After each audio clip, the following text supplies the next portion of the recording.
we always decide on the time at which we are going to quit. And you often wonder, well, how do you manage to finish on time? Well, I just keep looking at the clock, and then 2 or 3 minutes before the time is finished, begin to weave into a conclusion. Now, you have no idea how lucky you are that television always runs on time, because I want to give you this historical fact. There was a man, I will give you his name at the end, who on November the 28th, 1955, began talking in Kent, England. He talked until December the 3rd. He talked for 5 days and 13 hours, which is the record for continuous talking. His name, Kevin Sheen.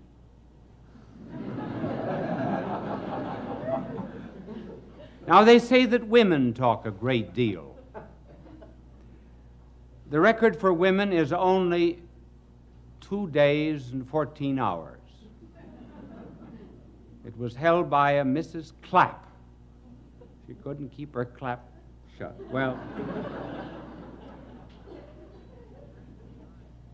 tonight we are to talk on the subject of the meaning of love. What is love? Well, that all depends upon whom you're asking.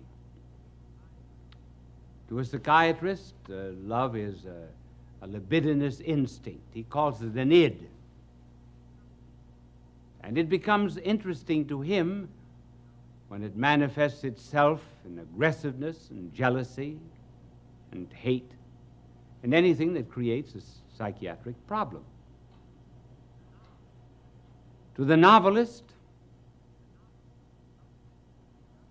love is interesting not when it is a virtue, but generally when it is a vice.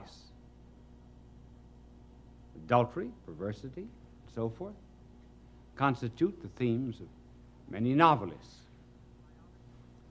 To a biologist, is nothing but an animal instinct that has been carried over into the human order.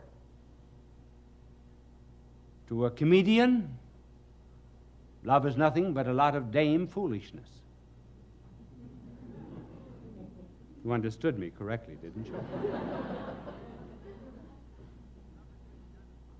Love is really none of these things. Love is a feeling, a groping, a tasting, a sensing, and awareness of another. Love always refers to another, not just primarily to self. And here's where it differs from knowledge. Now, let me illustrate this.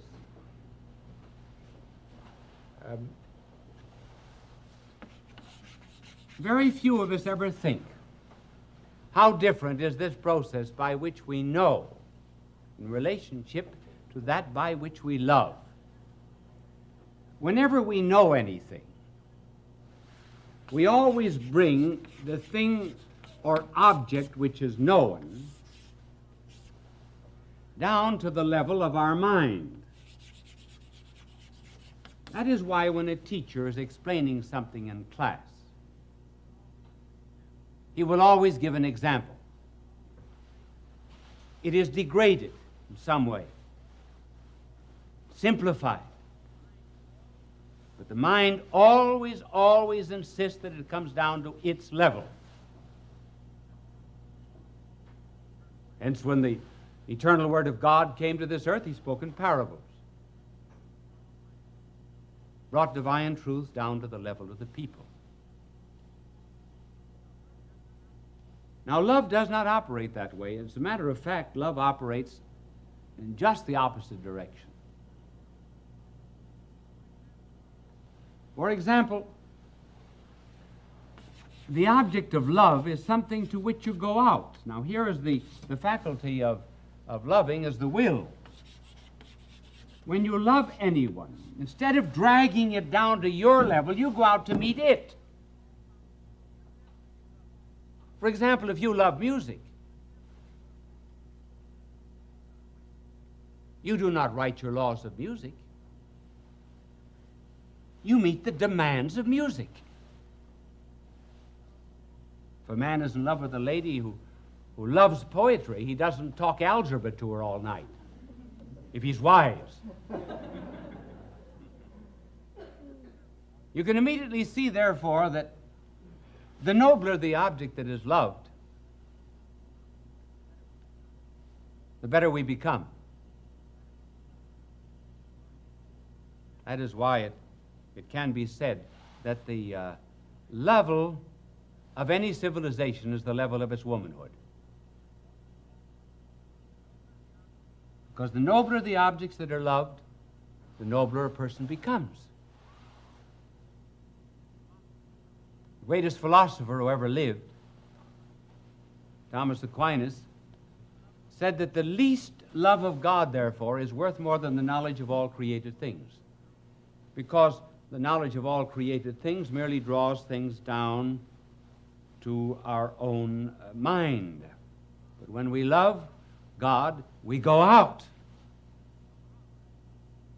in order to meet the infinite. So it is love that makes us really more than knowledge.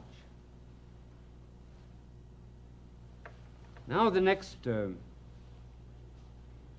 point about love is this, that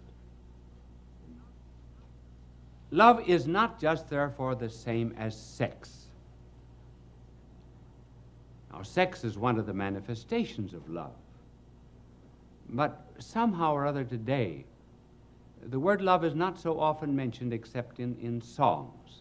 And then have you ever noticed that they're always in the future? Never in the present. How happy we will be. I'll bake a cake for you to take for all the boys to see. And sex, however, in common literature today, too often is a substitute for this noble affection. Now, though it is one of the manifestations, it is not necessarily love. And let me show you the difference. Sex alone is really not interested in a person. Sex is really interested in self.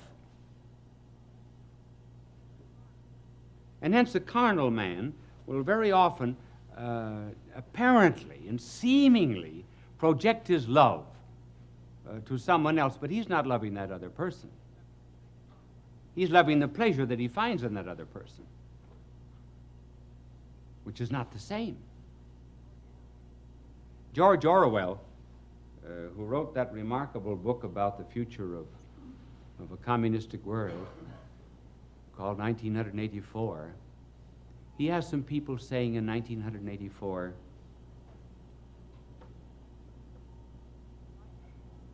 you like it, don't you? I don't mean you like me. I mean you like it. The other person says, yes, I adore it. It was sex, not love. It.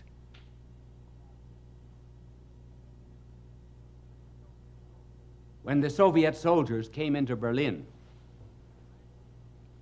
they ran through the streets, the close of World War II. They ran through the streets shouting, I want a woman, I want a woman. They didn't want a particular woman. They were not concerned at all with the person. They just wanted something to satisfy their own ego. Hence the difference. You see what a good job my angel does in clearing the blackboard? And the reason he did a particularly good job is because this afternoon his halo was shined. You know the kind of shampoo he uses? Halo. This is a good chance for a commercial, isn't it? I bet they regret that. Well, Magic Kiss did his halo. this is the difference between sex and love. I mean not sex as an expression of love, but just isolate it.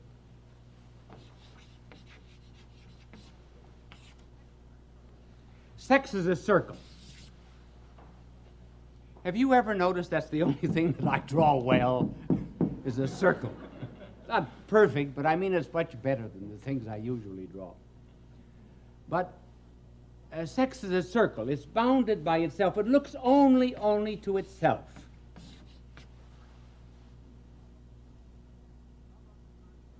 Love, on the contrary, is a cross. Stretches out in all directions. It's all embracing.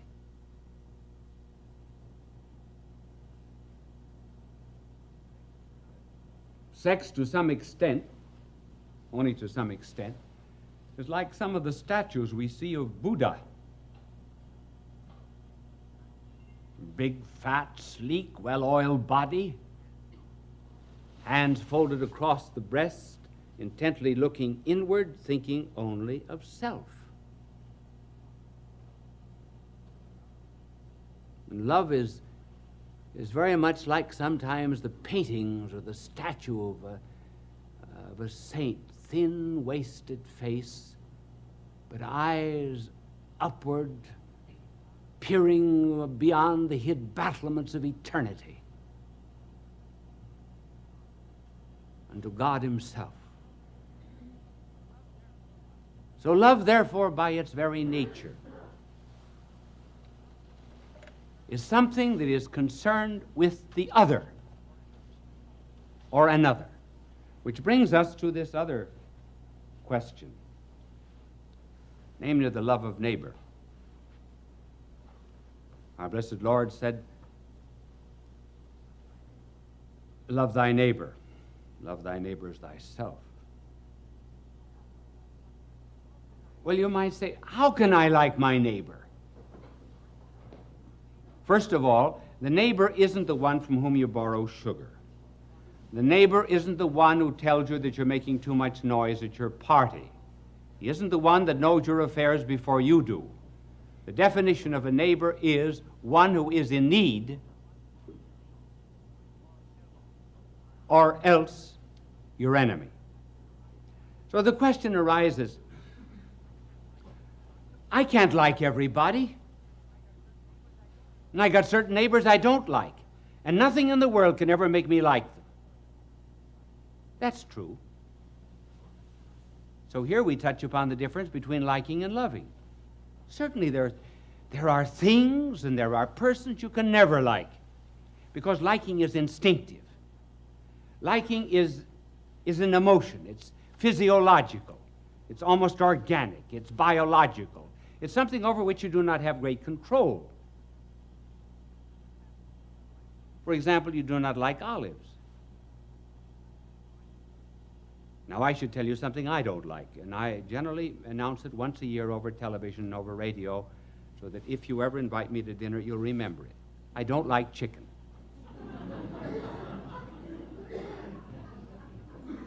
Now, nothing can make me like chicken. I'll tell you the reason why. People wonder why I don't like chicken. Well, when I was a boy, my father used to send us out every summer to a farm to work.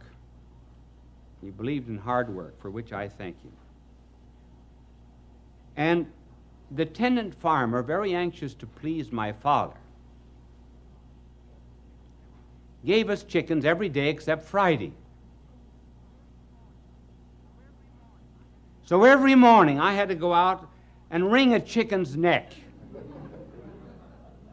I must have wrung thousands of chickens' necks. So when we hear the command, love your neighbor, and love everybody, and love all of God's creatures, well, that's all right. You can love them. But you can't always like them.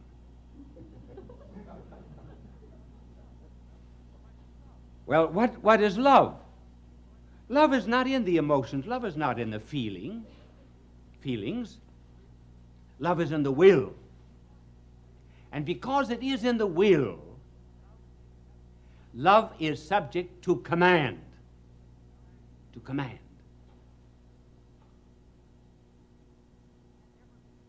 You can never be commanded, for example, to like pickles.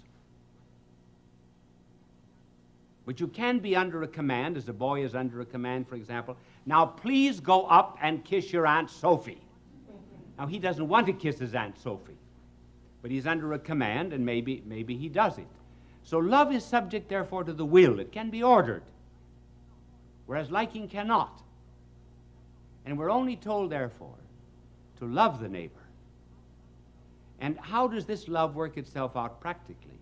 Because you may not be liking all the time. It is by doing a good deed. Do good to them who hate you. And as we begin to do what we ought and what is commanded, we may eventually begin to love that which we ought. And that is how we gradually come to love God and to love the neighbor sometimes that is not worth loving. Does that mean I have only 3 minutes left? All right. I thought I had 5 or 6. I've got 3, so I get very nervous, and I have to change. No, he says 5. Wasn't that nice that I asked him? He put up 3 fingers. Now I have 5. Well, now I can tell you other things.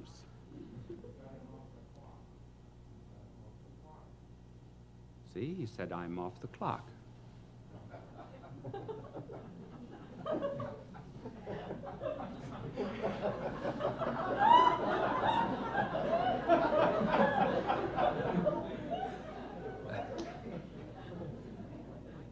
You see, I like him for that, and I love him for that.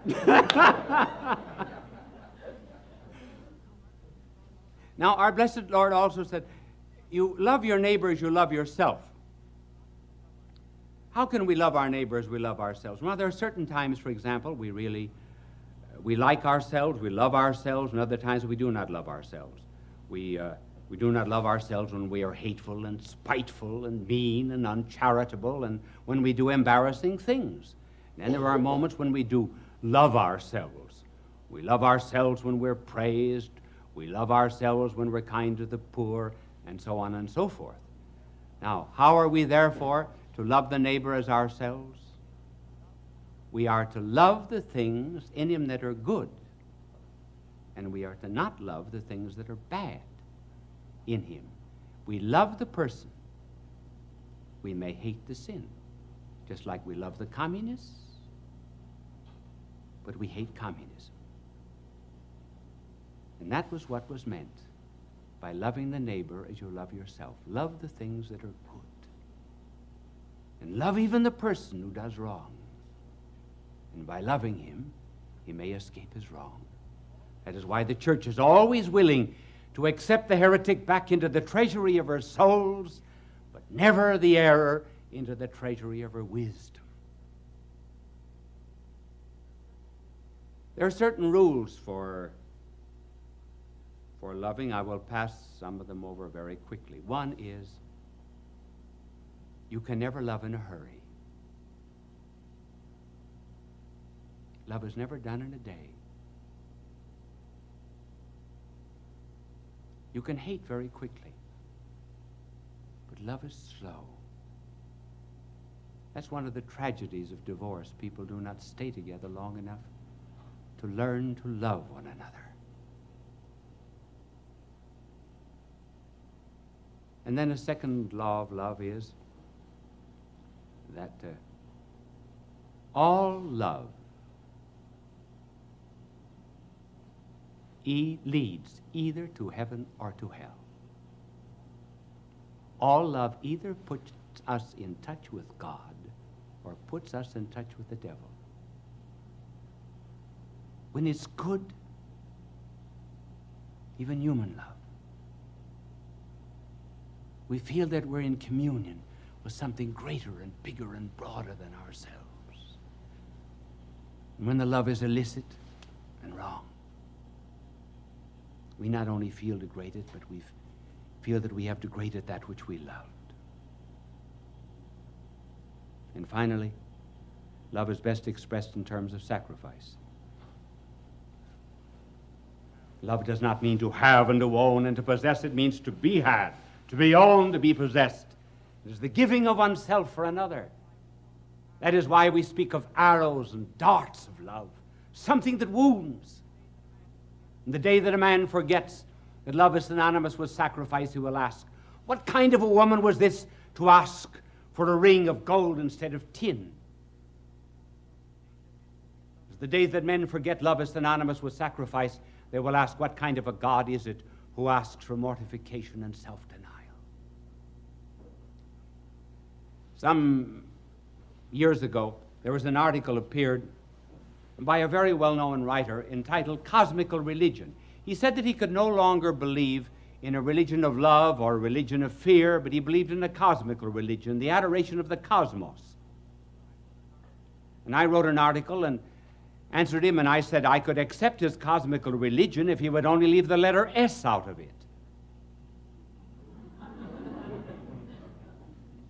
And in developing the idea, I said, we can never love the cosmos. We cannot adore it. It's too big. It's too immense.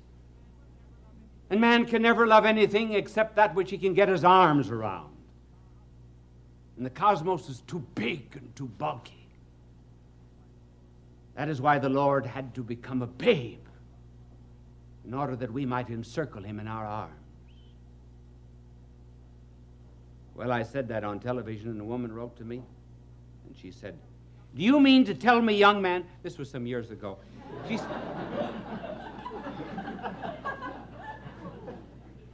she said, do you mean to tell me, young man, that I can't love anyone unless I can get my arms around them? I said, madam, that isn't my problem, that's yours.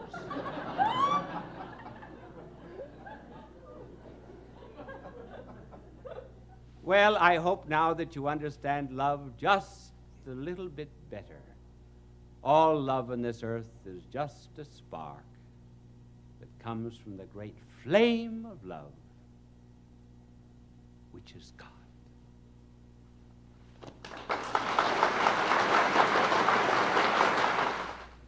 Now that you've heard this telecast, perhaps you understand why I always end a telecast in exactly the same way.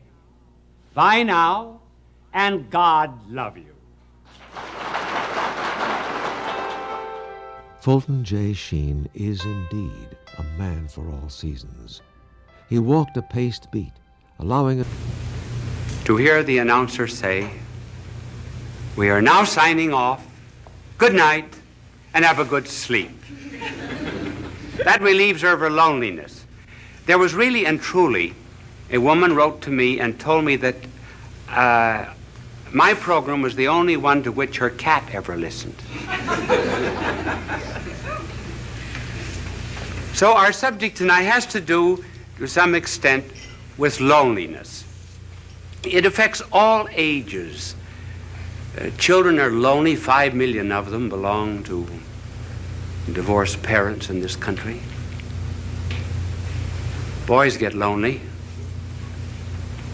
That's why they join gangs, because they get power which they do not individually have.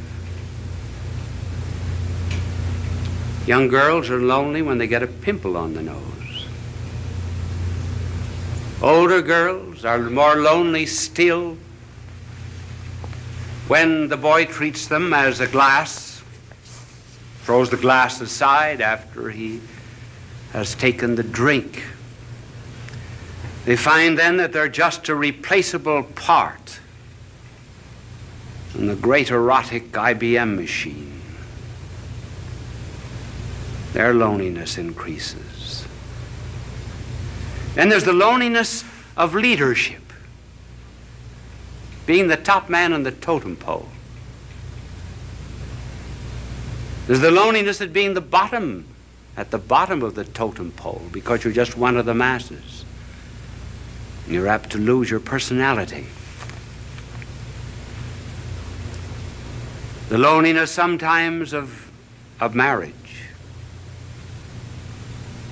where all the jokes have been told. There's no new event to narrate.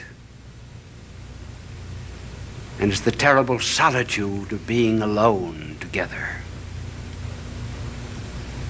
And then even when it does remain fine and noble and rich, even in moments of greatest unity, there is a feeling of apartness after such an ecstasy.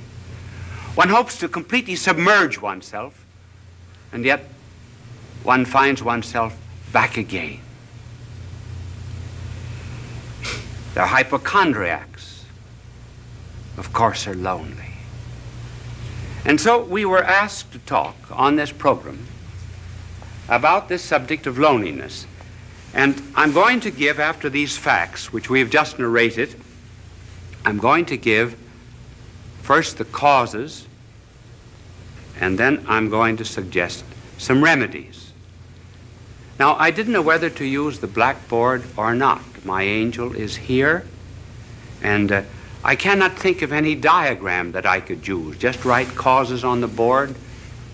So I'm afraid I will not be able to use my angel, but just before I came on the program, he wanted to know if I would play a game of golf with him tomorrow. And I told him that I was not old enough for golf because I play tennis twice a week. When I get old, I am going to play golf, and I'm going to have a wagon, too, to take me around from hole to hole. But he was telling me that the other day he was playing golf, and he drove off 225-yard hole it was, and the ball went right into the cup. And he looked up to heaven and he said, "Dear Lord, let me do this by myself." He's not a lonely angel, as you see.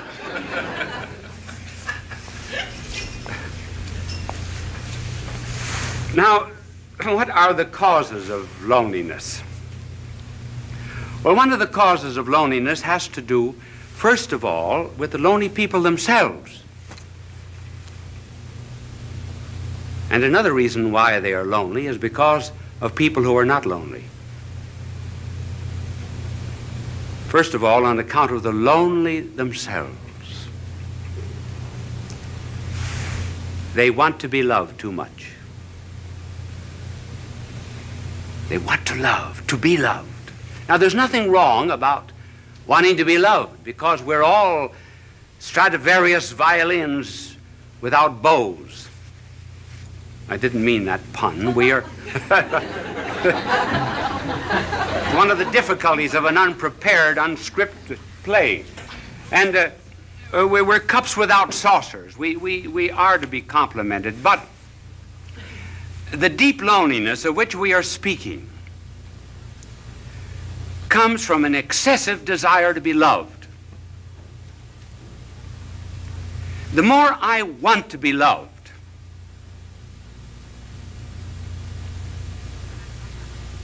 the less I am loved.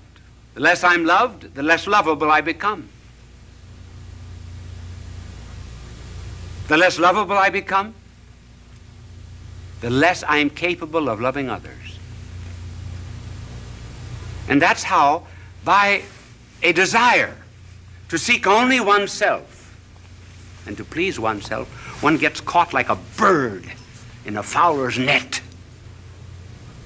And the more one struggles to get out of this loneliness, the more one is captured by it. Just take some concrete examples of this desire to be loved. I know of a mother whose daughter was away at college. And she used to call up the daughter every night. Would keep the daughter on the phone for an hour and protested to the daughter that she was not appreciated as she should be. And because other girls in this college wanted to use the phone, she said to her mother, "Mother, I'm forbidden to use the phone anymore." One day, the superintendent had sent for her, and she was unable to answer the phone, and she told her mother, "Send someone to answer the phone for her." The mother said, "This is the end." And she refused to see her daughter again. Thus, by wanting too much to be loved without loving, one loses even the love that one seeks. And then there was a fiancée. She used to. I wonder if any of you young women in the audience ever do that. Do you know what she would do? She would write down in a book every time the boyfriend called how long he spoke. She also wrote down how often he wrote and how many words he wrote in each letter. She felt that she wasn't loved enough, so she began writing herself anonymous letters, threatening her. And she said that these letters came from a well-known author in the city. And finally, she was exposed by this man whom she blamed, and eventually the marriage was broken off. She just loved too much, loved to be loved. And then there was the wife who felt that her husband was paying no attention to her, insisted that he stay away from work. She wanted to go to a picnic, wanted to go to the beach, and he found excuses many times, and finally he lost his job. The marriage broke up. So one of the principal reasons of loneliness, therefore, is this egotism which seeks only oneself. And you can already see the cure anticipated by the mere fact that we mention this cause. But then there's another cause of loneliness, and that's on the part of the people who are not lonely. They do not bring any love to these people.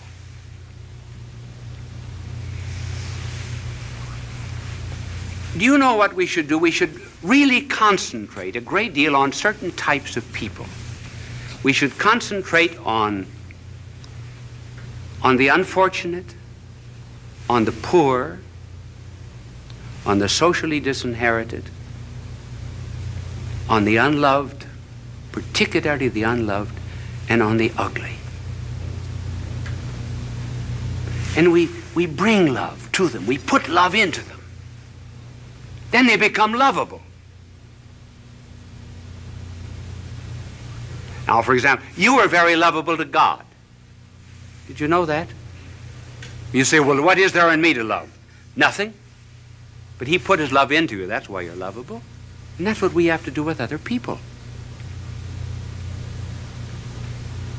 And so the loneliness of these people is increased also because the rest of us will not listen to them. Listening is a therapeutic.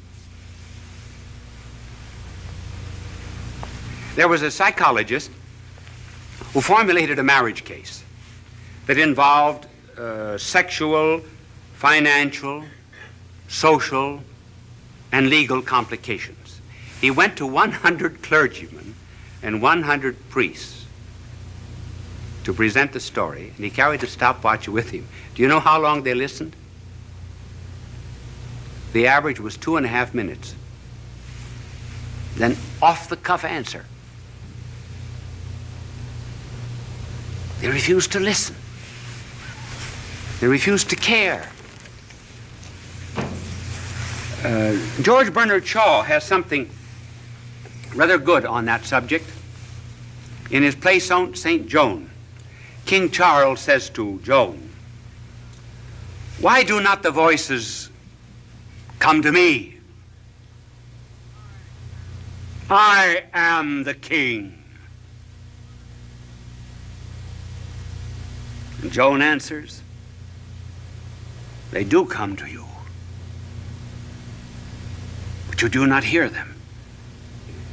You have not sat in the field in the evening listening for them. If you prayed from the bottom of your heart and listened to the thrilling of the bells and the trilling of them after they had stopped ringing, you would hear the voices, just as I do.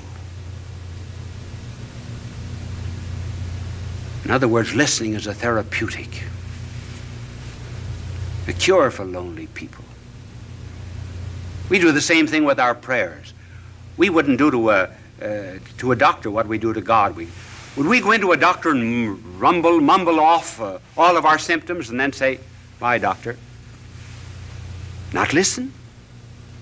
So listening on our part, refusal to listen, is one of the causes that intensifies this forsakenness. Now, what is a cure? Well, there are several cures, and we will just have time to mention one that is very important, namely caring for other people.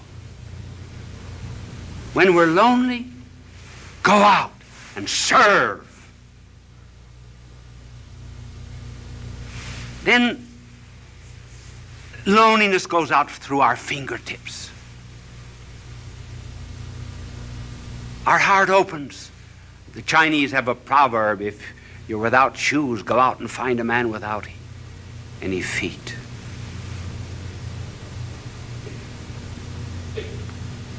Caring for others.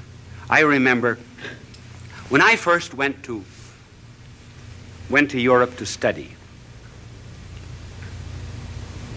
to do my university work as a young priest. The first Christmas I was lonely. I was really lonesome. I think it was the only time in my life I was lonesome.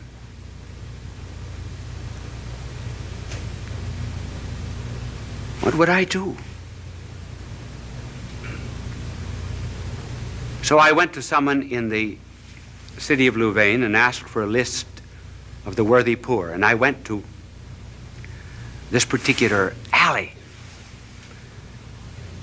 It was the wrong address, actually. I got into Rat Alley.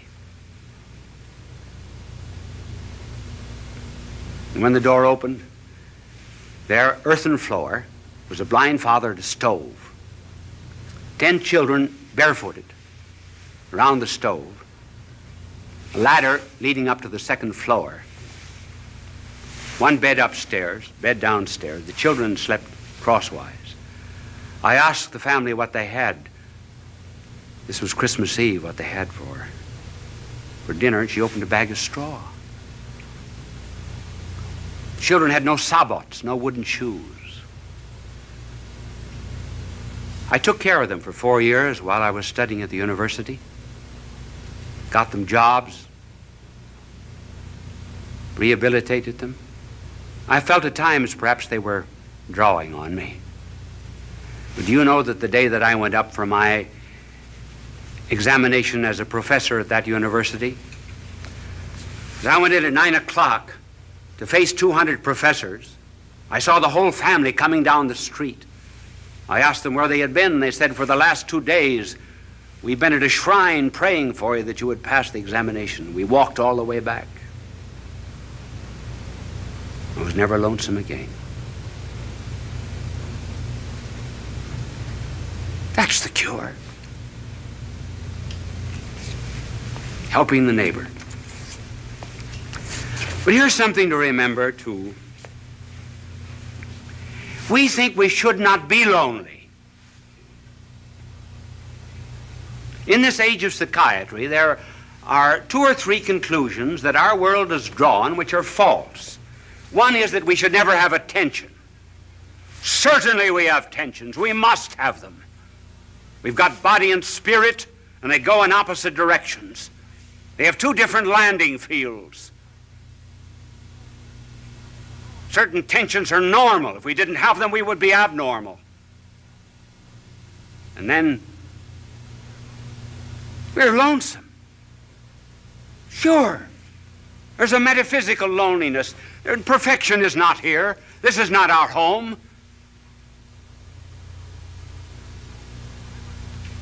I've got something that I want in my heart that nothing on this earth can satisfy, and nothing can satisfy you either.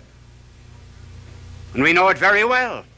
So what's the cause of this loneliness? What are we looking for? Well, we say we're looking for God, yes. But then I know what you will answer.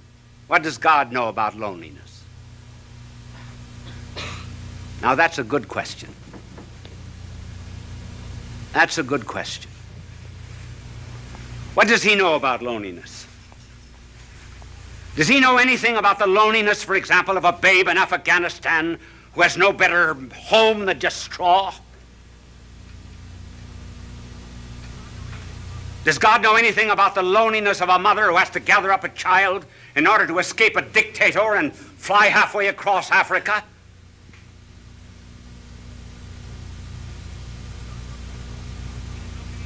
Does God know anything about the loneliness of a man that's born on the wrong side of the tracks? Who's isolated socially from people simply because his hands are calloused with common labor and is denied decent society? Sure, does God know anything about that kind of loneliness, for example, in which one is expelled from a city, disowned by one's own people? Does he know anything about the loneliness of being deserted by friends?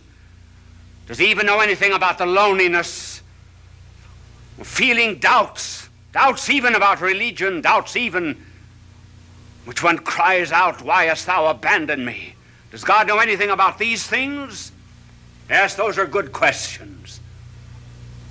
Now suppose that there was a figure that came into all of this loneliness and so immersed himself in it that he would not immunize himself from it, would not cut himself off from it. Would you, for example, be the only one on the battlefield that was whole and not help any of the wounded? And so if there was a figure that came into this world of ours and refused to isolate himself from loneliness and felt it so much that blood poured out from his body, felt loneliness so much that as if all the robberies of the world were thrust into his hands, as if he himself were guilty, that felt all loathsome carnality so much that his flesh was hanging from him like purple rags. Suppose someone came into this world and went into all of this loneliness, took it all, and was not overcome by it, but conquered it all. Then what? Then I may be lonely every now and then, but I'll not be overcome by it. Then I have a captain, kind of a captain who did presses not a button in heaven from a celestial command. But I have a captain who stumbled to a throne.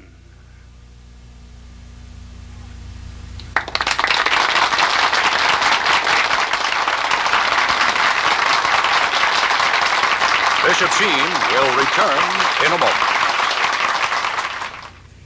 Did that telecast seem a little short to you? Actually, I was just informed that we were 1 minute short. Now, I have a clock before me over there, and I keep my eyes on it. But this clock here was right. I finished 3 seconds before the time. But up in the control room, that celestial command that I just talked about, they figured it wrong by 1 minute. So they asked me if I could, instead of coming out for a very brief closing, come on and talk to you for 1.5 minutes. Now, you are put to the test. If that telecast seemed very short, you are enjoying it. We would say time passed like anything. If you were not enjoying it, it seemed very, very long. As a matter of fact, this 1.5 minutes will seem interminable to you. Now, I want to tell you, my good people, that I have to leave you now. Are you a bit lonely? I am. I'm lonely too. Bye now, and God love you. Fulton J.Sheen is indeed a man for all seasons. He walked a paced beat, allowing us to glimpse his nature and ponder its worth and to enjoy its presence. Bishop Sheen authored over 90 books. He broadcast countless radio and television programs and ministered in many parts of the world to people of every belief. As he said many times,